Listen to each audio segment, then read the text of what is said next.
नमस्कार, I am Shivani Singh. So friends, कैसे हैं आप सभी? मस्त होंगे खुदा यहाँ पे। और जैसा आपको पता है कि हम कंटिन्यू प्रिपरेशन कर रहे हैं स्पेशल सुपर टेट एग्ज़ाम 2026 और 2027, ठीक है ना। क्योंकि आपको पता है कि काफ़ी बहुत ही लोग यहाँ पे हमारा ये जो है सिलेबस है सुपर टेट का। सो गाइस, पहले हम सीडीपी का पोर्शंस बिल्कुल कंप्लीट करेंगे, ठीक है ना। देखो, सीडीपी में यहाँ पे जीवन कौशल, शिक्षण कौशल और बाल मनोविज्ञान 3 क्षेत्र में बटा हुआ है सुपर टेट में सीडीपी, जिसे हम बाल विकास कहते हैं। ओके जी। और भैया, आपको ये भी पता होना चाहिए कि वैकेंसी कभी भी आ सकती। जी हाँ, जैसे सुपर टेट की जैसे यूपी टेट का एग्ज़ाम आपका हो चुका है, ऐसे ही सुपर टेट की वैकेंसी भी आएगी। लेकिन जब आएगी बहुत जल्द आएगी, एग्ज़ाम भी बहुत जल्द करा जाएगा। अब आप ये बताओ, क्या जब नोटिफिकेशन आएगा आप तभी पढ़ेंगे? नहीं ना, तो पहले से ही तो तैयारी करनी होगी। और मैं आपको पढ़ाऊँगी बेस्ट थ्योरी, बेस्ट कंटेंट, क्योंकि थ्योरी से आपकी चीज़ें क्या होगी, यहाँ पे क्लियर होगी। अब जब तक थ्योरी क्लियर नहीं होगी भैया, कंसेप्ट क्लियर नहीं होगा, तो आप मुझे बताएं कि आप यहाँ पे क्वेश्चंस लगा पाएंगे? नहीं ना। सो सबसे पहला जो हमारा मोटिव होना चाहिए वो होना चाहिए कि हमारा पहले कंसेप्ट क्लियर हो। अब भैया कंसेप्ट क्लियर होगा तो हम फटाफट एमसीक्यू कर ही जाएंगे। ओके, सो चलिए फिर, वेलकम है आपका, ठीक है ना।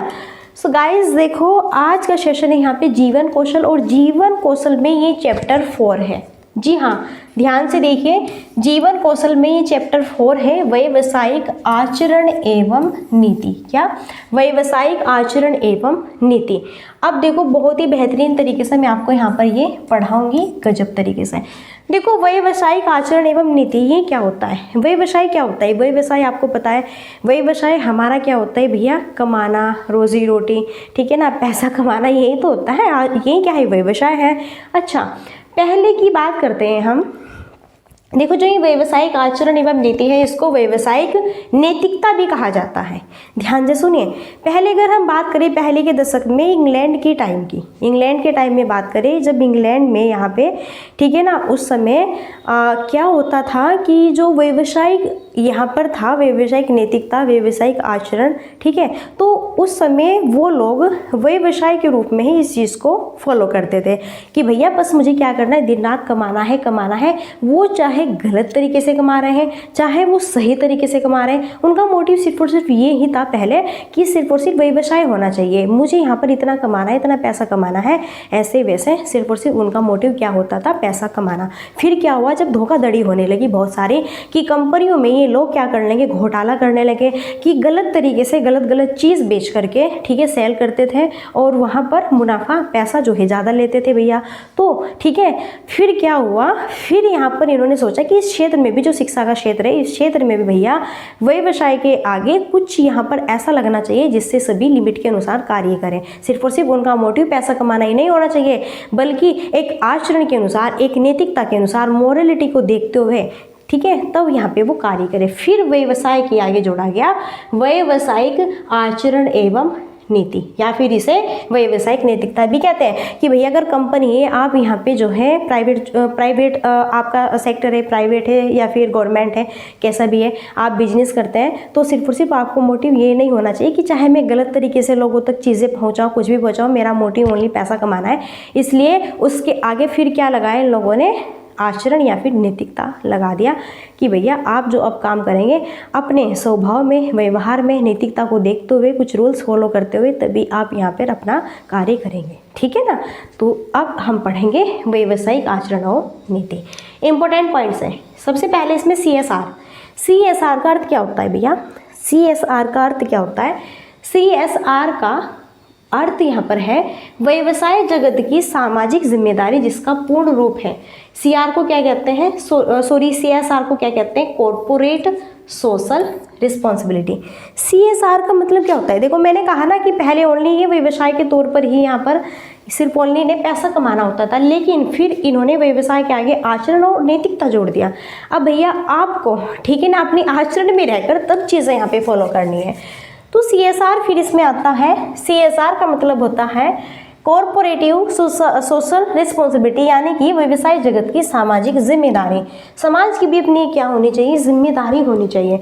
देखो आप एक बहुत बड़े बिजनेसमैन हैं, क्या है भैया जी, आप एक बहुत बड़े बिजनेसमैन हैं, लेकिन अगर आप देखो अपने बिजनेस में दवाई बनाते हैं, उसे सेल करते हैं, आगे बेचते हैं, अगर आप लोकल दवाई बनाएंगे और पूरे समाज में भैया आप जहाँ पर भी दे रहे हैं, फिर जो बंदे हैं लोग हैं समाज के, नहीं तो दवाइयाँ खाते हैं, तो वो खाते हैं उन्हें आराम भी नहीं होता बल्कि और अदर बीमारी हो जाती है। तो आपका तो मोटिव यहाँ पे पैसा कमाना हो रहा है, लेकिन समाज का क्या हो रहा है, यहाँ पे नुकसान हो रहा है। तो फिर यहाँ पर ये कह रहे हैं कि भैया आपको क्या है समाज की भी जिम्मेदारी का पूर्ण यहाँ पर ध्यान रखना चाहिए कि हाँ भाई, मैं अगर यहाँ पर दवाई सेल करता हूँ, दवाई की कंपनी है मेरी, दवाई मैं बनाता हूँ, तो अगर मुझे फीवर की यहाँ पे मेडिसिन बनानी है तो मुझे किस तरह की मेडिसिन इसकी बनानी होगी, तो आप उसे देखकर बनाए, नहीं कि गलत तरीके से। ठीक है, चलिए, ये होता है व्यवसाय जगत में भी आप सामाजिक चीज़ को फॉलो करें। अगर आप व्यवसाय कर रहे हैं, आप यहाँ पे बिजनेस कर रहे हैं, उसमें भी आप अपनी सामाजिकता को देखते हुए इस चीज़ को फॉलो करें। आगे है व्यवसायिक आचरण एवं नीति को व्यवसायिक नैतिकता भी कहते हैं। मैंने बताया था ना भी आपको कि भैया व्यवसायिक आचरण और नीति को व्यवसायिक नैतिकता भी कहा जाता है। अच्छा, व्यवसायिक नैतिकता के 2 प्रमाण हैं। कितने हैं भैया? जो व्यवसायिक नीति है इसके 2 प्रमाण यहाँ पर बताएं। पहला प्रमाणिक नैतिकता है, दूसरा वर्णनात्मक नैतिकता। देखो जो व्यवसायिक नैतिकता है इसके 2 प्रमाण हैं।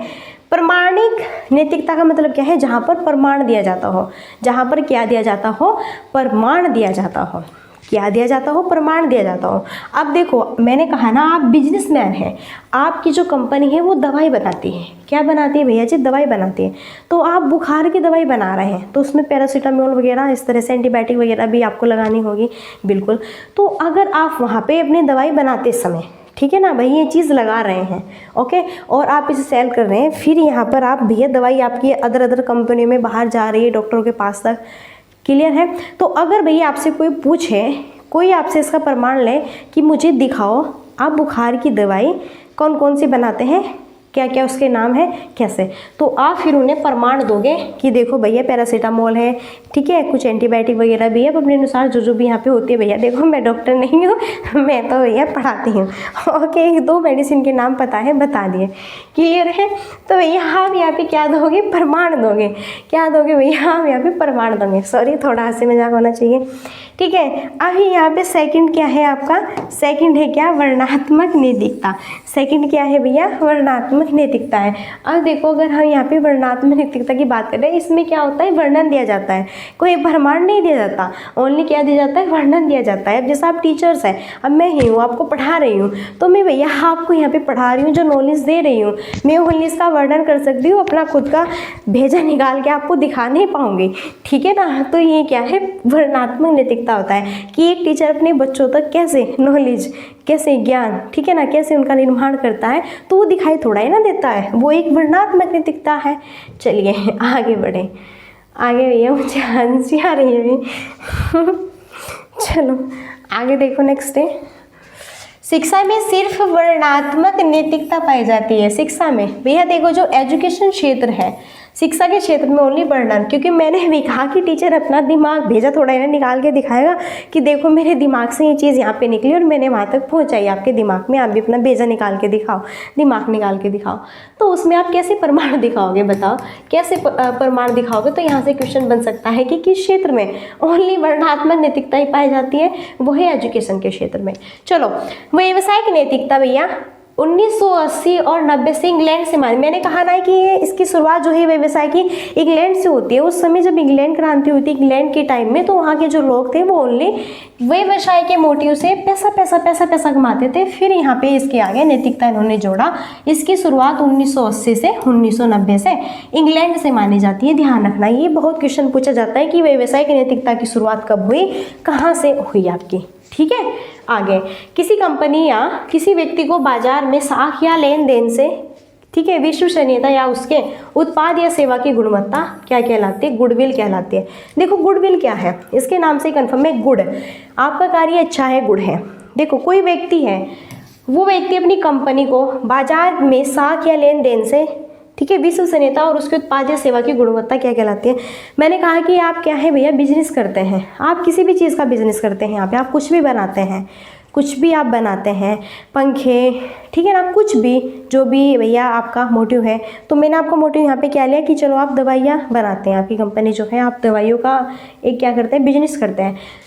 तो आपकी जो दवाइयाँ यहाँ पे आप बाजार में बेच रहे हैं, उसका जो साख है, उसकी क्वालिटी है, लेन देन है, यहाँ पर आपके जो उत्पाद है, आपकी सेवा की जो गुणवत्ता है वो बेस्ट अगर है, यहाँ पे टॉप है, तो आप किस क्षेत्र में आएंगे, गुडविल क्षेत्र में। अगर आप अच्छा कार्य कर रहे हैं, आप बिजनेस कर रहे हैं, आप अच्छा कार्य कर रहे हैं बिजनेस करते वक्त, ठीक है ना, आप यहाँ पे सिर्फ और सिर्फ समाज की सेवा, उनका कल्याण, उनके आधार पर ही चीज़ें बना रहे हैं, तो ये गुडविल है।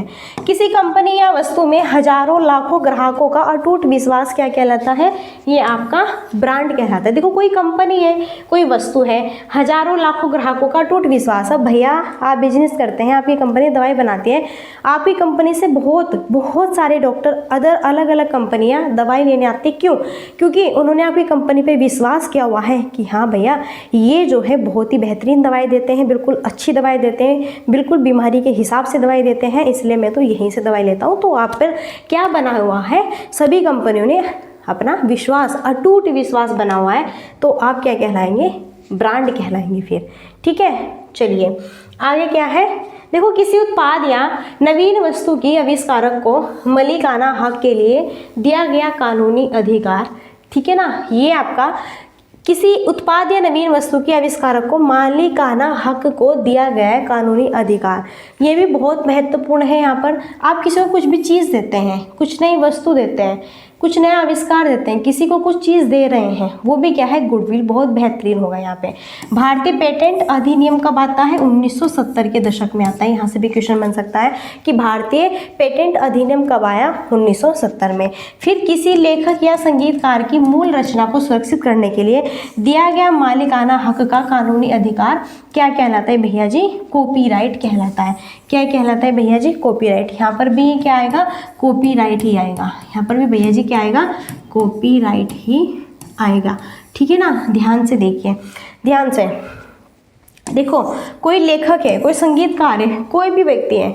अब देखो भैया कोई भी व्यक्ति है यहाँ पे, और जो है वो अपने अनुसार कार्य करता है। मानो आप बिजनेस करते हैं, आप अपने अनुसार दवाई बनाते हैं। अगर यहीं पर आपके बगल में किसी ने दूसरी कंपनी खोल ली कि मैं भी ऐसा ही कार्य करूँगा जैसा ये कर रहा है, और वो भैया सिर्फ और सिर्फ सेम आपकी कॉपीराइट कर रहा है, जैसे आप दवाई बना रहे हो सेम वही बना रहा है, सारी चीज़ें जैसे आप चीज़ फॉलो करते हैं, आपकी चीज़ फॉलो कर रहा है, उसे क्या कहते हैं हम, कॉपीराइट है। किसी की चीज़ चुराना, किसी की चीज़ क्या करना, चुराना, क्या है, कॉपीराइट है। कॉपीराइट अधिनियम कब आया आपका, 1956 से 57 भारतीय में लाया गया। कब भैया, तो कॉपीराइट अधिनियम भारत में कब लाया गया, 1956 और 57 के दशक में। ध्यान रखना है, ठीक है ना, क्या रखना है, ध्यान रखना है। आगे हम देखेंगे, नेक्स्ट है, फिर नेक्स्ट है कॉपीराइट का हनन क्या कहलाता है, पाइरेसी कहलाता है। देखो जो कॉपीराइट का हनन है वो क्या कहलाएगा भैया, पाइरेसी कहलाएगा। कॉपीराइट का हनन करना, उसे चुराना, ठीक है ना, क्या कहलाएगा, पाइरेसी कहलाएगा। खाने पीने की वस्तुओं के पैकेट के नीचे वर्ग के अंदर बना हरा व लाल बिंदु क्रम से क्या कहलाएगा, शाकाहारी व मांसाहारी को दर्शाता है। आपको पता है, आपको पता है, देखो जो शाकाहारी मांसाहारी लोग होते हैं यहाँ पे, अगर खाने पीने की वस्तु के पैकेट के नीचे अंदर बना, आपको पता है अगर हरा कलर होगा, क्या होगा भैया जी, हरा कलर होगा, तो आप क्या है कि आप जो खरीद रहे हैं वो बिल्कुल शाकाहारी यहाँ पर आहार है, ठीक है। और अगर आपके पैकेट में जो भी आप खरीद रहे हैं लाल चिन्ह बना होगा तो भैया वो क्या है, पूरा मांसाहारी है। क्या है भैया जी, मांसाहारी यहाँ पर होगा, ठीक है। हॉलमार्क सोने का तथा एक मार्क खाने पीने की वस्तुओं का मानक है। यानी कि देखो यहाँ पर अगर आप कुछ चीज़ें हैं सोने की बनाते हैं, तो अगर आपकी चीज़ सोने की है तो उसके पहले हॉलमार्क लगा होगा। अगर आप, ठीक है ना, तथा एग मार्क, देखो हॉलमार्क तो सोने की चीज़ों के लिए, और अगर कोई खाने पीने की वस्तु है, जैसे पैकेट में भैया आपको पता है चिप्स वगैरह, खाने पीने की बहुत सारी वस्तु आते हैं, बहुत सारी चीज़ें आती है पैकेट में जो आप खाते हैं, ठीक है, तो उस पर क्या लगा होगा, एग मार्क का चिन्ह लगा होगा। और जो सोना चांदी है, सोना है, उस पर हॉलमार्क का चिन्ह लगा है। शेयर बाजार में उछाल को बुल तथा गिरावट को बियर कहा जाता है। अब देखो जो शेयर बाजार होता है, जो मार्केट होती है, वहाँ पर जो भैया लोग, ठीक है ना, हर वक्त बिजनेस करते हैं, कुछ ना कुछ बेचते हैं। तो अगर क्या होता है, अगर उन्हें फ़ायदा होता है, उछाल का मतलब अगर उन्हें फ़ायदा होता है, बहुत अच्छा बिजनेस उनका चल रहा है, तो उसे भी क्या कहेंगे, बुल कहेंगे। अगर उनके बिजनेस में गिरावट गिर रही है, ठीक है, क्या आ रही है, गिरावट आ रही है, तो उसे क्या कहा जाता है, बियर कहा जाता है, ठीक है ना। तो ये सारी चीज़ें आप यहाँ पे ध्यान रखेंगे। चलिए आगे देखते हैं। नेक्स्ट है कंपनी के शेयरधारकों द्वारा धोखाधड़ी करके दोहरा लाभ कमाना, ये क्या है, इनसाइड ट्रेडिंग कहलाता है। तो गाइस देखो, कंपनी के शेयरधारकों के द्वारा धोखाधड़ी करके दोहरा लाभ कमाना, मैंने कहा कि आपकी कोई भी किसी भी प्रकार की कंपनी, आप उसमें जो भी कुछ भी बनाते हैं, सेल करते हैं, बेचते हैं, तो आप क्या कर रहे हैं, धोखाधड़ी कर रहे हैं। क्या कर रहे हैं, धोखाधड़ी। मैंने कहा कि आप दवाई की कंपनी है, आपकी, आप दवाई बनाते हैं, लेकिन आप सही दवाई नहीं बना रहे, आप दवाइयों में भी घोटाला करके हैं, ठीक है ना, और भैया यहाँ पे धोखाधड़ी के माध्यम से उन्हें बाजार में सेल कर रहे हैं, तो आप क्या कमाएंगे, आप फिर उससे दोहरा लाभ कमाना चाह रहे हैं, ठीक है, तो वो होगा इनसाइड ट्रेडिंग, ठीक है ना। आगे फिर एनसीटीई द्वारा शिक्षकों की व्यावसायिक नैतिकता को ध्यान में रखते हुए वर्ष 2009 में शिक्षकों के लिए पाठ्यचर्या रूपरेखा जारी की गई, जिसे हम एनसीएफआरटी 2009 कहते हैं। एनसीएफआरटी का जो फुल फॉर्म है नेशनल, एनसीएफ,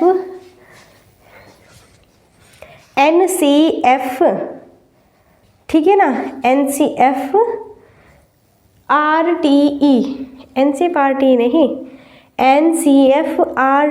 नहीं, देखो एनसीएफटीई ओनली, एनसीएफटीई है ओनली यहाँ पे, ठीक है ना। हाँ, ये नहीं होगा, अभी आर नहीं आया, ठीक है। एनसीएफ, इसकी फुल फॉर्म पूरी, एनसीएफ की, एन की नेशनल, सी की कैरिकुलम, एफ की फ्रेमवर्क, फिर 4 यहाँ पे, फिर टी से टीचर, ई से एजुकेशन 2009। हाँ, आरटीई नहीं है, ओनली सीएफटीई है। क्या है,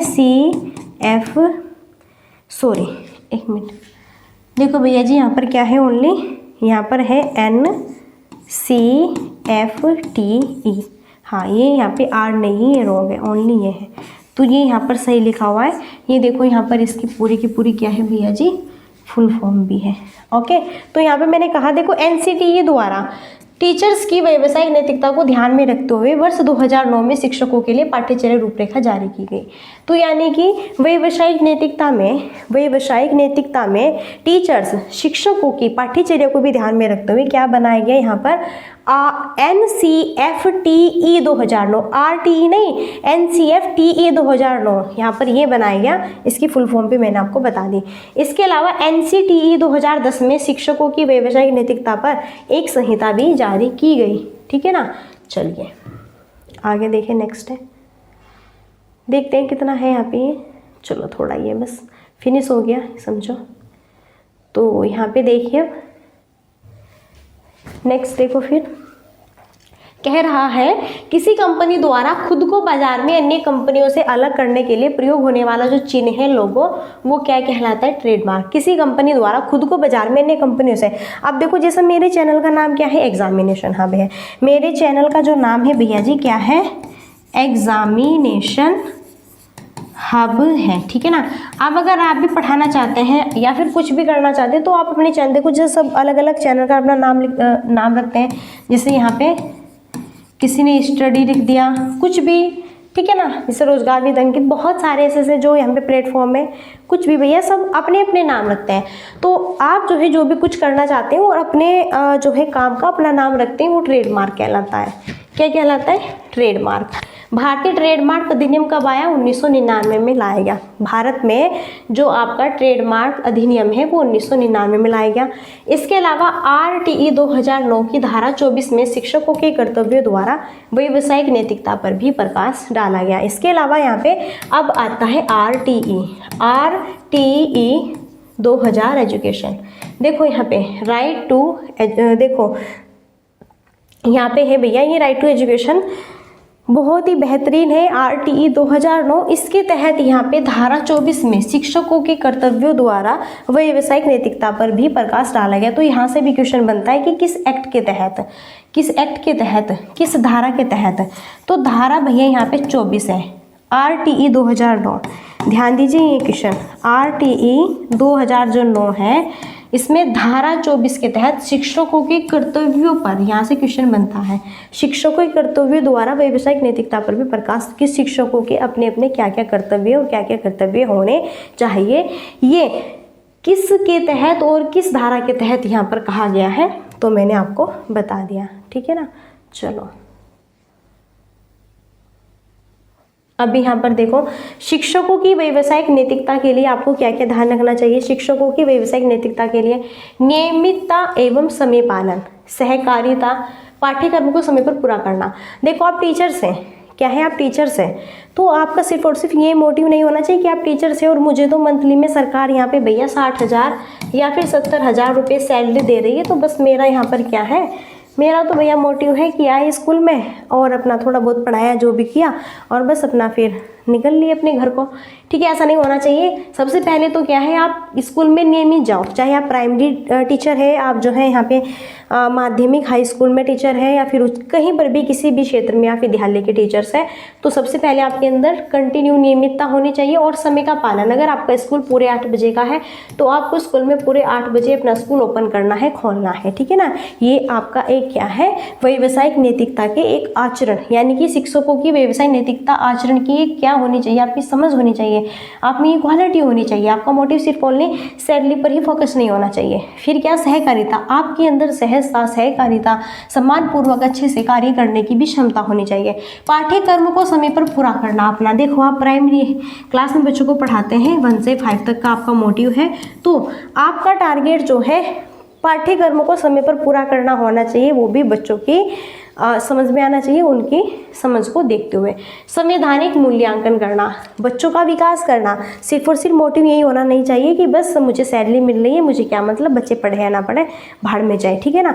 तो संवैधानिक रूप से बेस्ट मूल्यांकन देना चाहिए। गोपनीयता, देखो कुछ चीज़ों में क्या होती है, कहीं कहीं पर कुछ चीज़ें गोपनीय भी होती है, बिल्कुल, और आप कहेंगे ये क्या है मैम, अब आप गोपनीयता रख रहे हैं, बच्चों से कुछ छिपाएंगे वो, तो कुछ चीज़ें ऐसी होती है कि हम बच्चों को उनका विकास, उनका भविष्य बनाने के लिए उनसे कुछ चीज़ें हम छिपाते भी हैं, गोपनीयता भी है, कभी हम उन्हें डराते भी हैं।